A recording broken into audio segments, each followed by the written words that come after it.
then the top of that roof was flat. So he went out on his roof.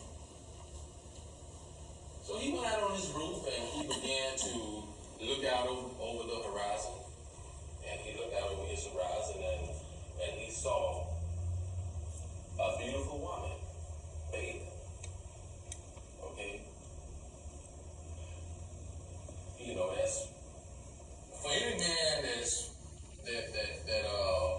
you know, that has a desire for women, you know, that would probably be tempted to him. David, instead of looking away, instead of turning, instead of going another way, instead of saying, okay, Lord, help me, Lord, I take this mess in my mind, deliver me. You know, this is a temptation for me right here. So instead of this happening, David began to look. He began to lust. And we all know that David was full of lust. Anyway, how do we know he's full of lust? Simple. When he was on his dying bed, what did they do? They say, bring us a virgin. Bring us a virgin. bring us a virgin here by his bedside. Bring us a virgin and we gonna see if David is really dying. So they brought the virgin by his bedside and when they brought the virgin by his bedside, David didn't wake him up. He didn't get in the country step. He didn't come to life.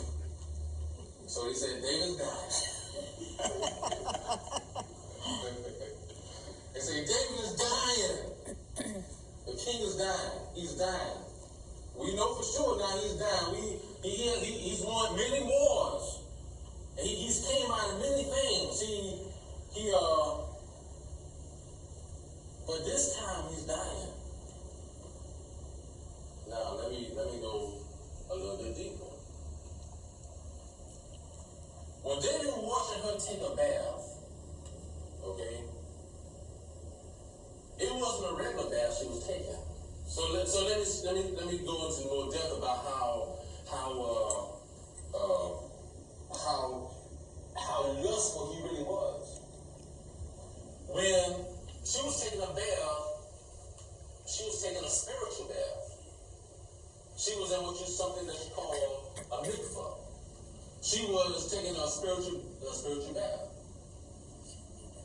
Back then, the mikvah is something the Jews used to cleanse, to purify themselves. You can just say, you go into church, you see a baptismal pool. You go to a synagogue, you see a mikvah. Back then, she was taking a spiritual bath. And she was taking a spiritual bath, and David began to lust at her taking a spiritual bath in a mikvah. Some back then they were indoors, some were outdoors. Apparently she was outdoors. So he's looking at her taking. Can you imagine somebody in a baptismal pool and somebody is lusting after her taking a spiritual bath? After her menstrual cycle was over with, for Jewish men back then, and some probably do today, they take the spiritual bath to cleanse themselves. So that's what she was doing. But David decided this is an opportunity to lust after this woman. He had so much lust in him that he began to look at this woman. And even the fear of God did not even take control of him to the point he'll say, it's bad enough I'm lusting, number one. It's bad, that's bad enough. That's bad. But the woman is taking a spiritual bath. You know,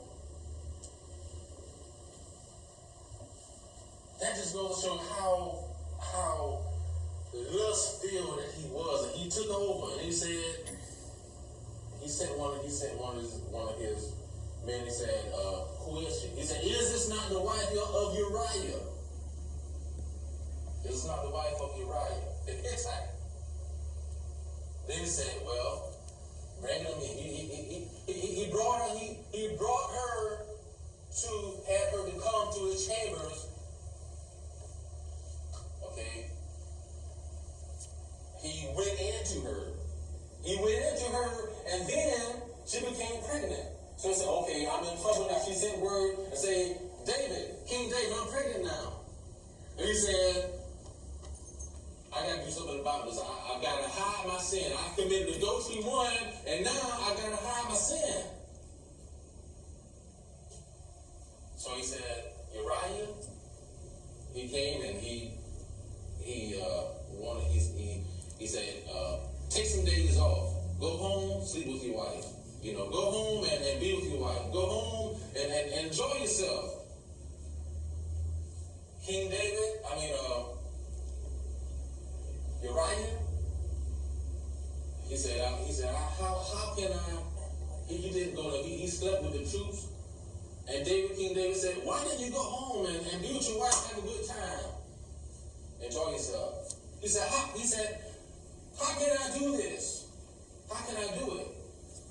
When the country's at war, when people are fighting, how can I go home and be with my wife? How can I go home? So he spent the night with his troops. He spent the night with the troops. That's just going to show what kind of a man he was. He was that faithful to the Lord. That goes to show what kind of a wife he had to spiritually cleanse herself. Amen. Amen. But what